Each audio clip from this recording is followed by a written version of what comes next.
बकरियों का झुंड है, उसमें एक बकरा भेष बनाकर बैठा है, नाम है धेनुकासुर। भगवान को सींग से फाड़ के मारूंगा, ये संकल्प है। भगवान ने पहचान लिया। भगवान ने बकासुर को मारा,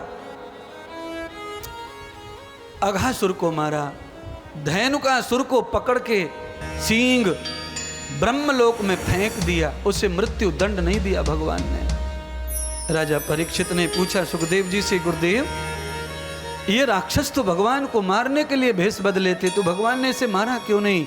तो भगवान कहने लगे सुखदेव राजा परीक्षित को, राजन ये धेनुकासुर इसीलिए भगवान ने नहीं मारा क्योंकि इसकी जरूरत ब्रह्मा जी को थी। ब्रह्मा जी के पास में चतुर बुद्धि, तेज बुद्धि है, वो इसका सदुपयोग करके इसका उद्धार कर सकते थे। दूसरा अर्थ भागवत में धेनुकासुर कहते हैं,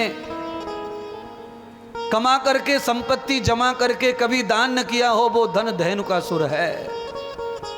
चाहे खेती का हो, चाहे मजदूरी का हो, चाहे नौकरी का हो, चाहे बिजनेस का हो, चाहे ईमानदारी का हो, पर धन तुमने कमा कमा कर जमा ही किया है केवल, और दान किया नहीं है, तो वो धन धेनुकासुर है। वो धन तुम्हारे काम नहीं, वो धन तुम्हें घाटे की ओर ले जाएगा, नुकसान की ओर ले जाएगा, तुम्हारी औलाद को शैतान राक्षस बनाएगा, तुम्हारे घर की शांति छिना लेगा।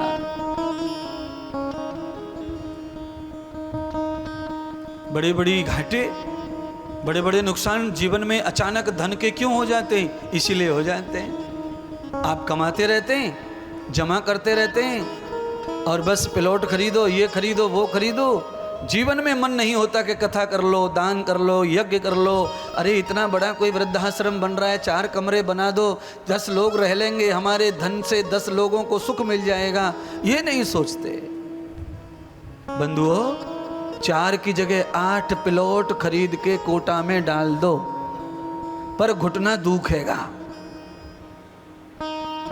पेट में गैस बनेगी, कमर में दर्द होगा, बीपी की गोली घुसड़ेगी पेट में। एक भी प्लॉट तुम्हें बचाने आने वाला नहीं। समझ लो, कोई महात्मा आ जाएंगे कुछ लाख रुपए खर्च करके, ऐसे लोग कथा सुन लेंगे, 10, 20, 100, 200 सुधर जाएंगे, उसका पुण्य लगेगा कि गोली रुक जाएगी, कैप्सूल रुक जाएगा, इंजेक्शन रुक जाएगा, दर्द रुक जाएगा। किसी के प्रताप से सब कुछ हो सकता है, पर प्लॉट से कुछ नहीं हो सकता है। और जमा कर लो, और खरीद लो, और खरीद लो, कितने भी खरीद लो, जितना मन करे उतना खरीद लो, पर ये धन तुम्हारा राक्षस बना पड़ा है, राक्षस।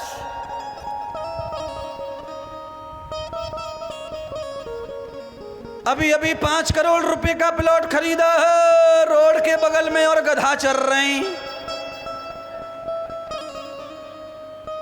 क्या चल रहे हैं? देख लो। और पूरी कॉलोनी के लोग लैट्रीन करने आते हैं 5 करोड़ के प्लॉट में। ये है लक्ष्मी, लक्ष्मी है ये, देख लो, लक्ष्मी पोल खोल दी लक्ष्मी की। 25 साल पहले एक कमरा बनवाया था, कमरे बेडरूम जिसे कहते हैं बंगले में, उसी में 25 साल से रह रहा है, और यहां से वहां तक पसरा दिया सब। क्या फायदा? अरे धन आया है तो बेटे सोने का कमरा बनवा, हीरे मोती की चौखट लगवा, सोने की सैया लगवा, बिस्तर सोने के बनवा, जरा बदलाव ला। पैसा है तो उसका भोग कर। ये मिट्टी खरीद खरीद के क्या भोग नहीं कर रहा है तो क्या करेगा पैसे का? 3 गति बताई हैं पैसे की मनुस्मृति में वैष्णव जी। पहली गति भोग करो, धन का भोग खर्चा करो, और बचे तो दान करो, और नहीं तो नाश होगा धन का। तीसरी गति नाश। 3 गति हैं धन की। पहला गति भोग, दूसरा दान, तीसरा नाश।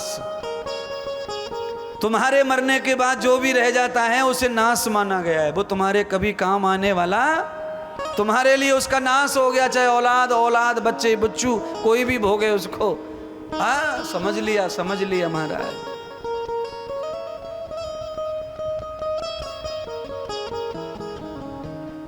राधे श्याम वैष्णव जी के लिए एक बार बढ़िया ताली बजा दो।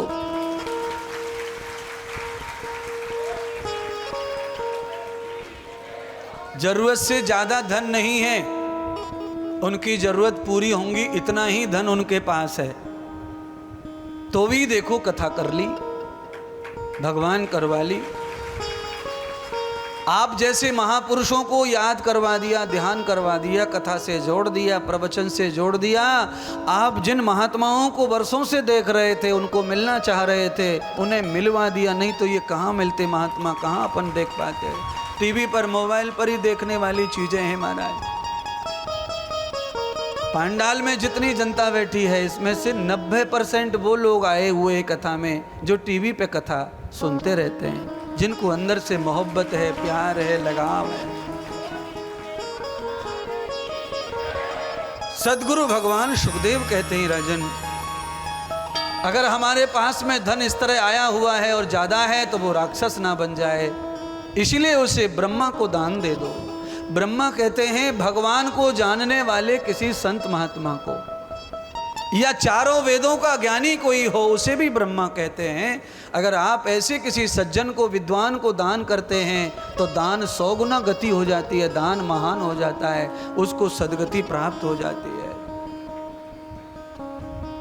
बच्चे सुखी नहीं रहते काले धन से, ये ध्यान रखना, कितना भी कमा के छोड़ के जाओ। जो धन तुम्हारा लक्ष्मी स्वरूप है वो तुम्हारे बच्चों को संवारेगा, सजाएगा, आगे ले जाएगा। जो धन राक्षस बनकर बैठा है वो धन तुम्हारे बच्चों की बुद्धि को खराब करेगा, शैतान बनाएगा, समस्या बड़ी हो जाएगी।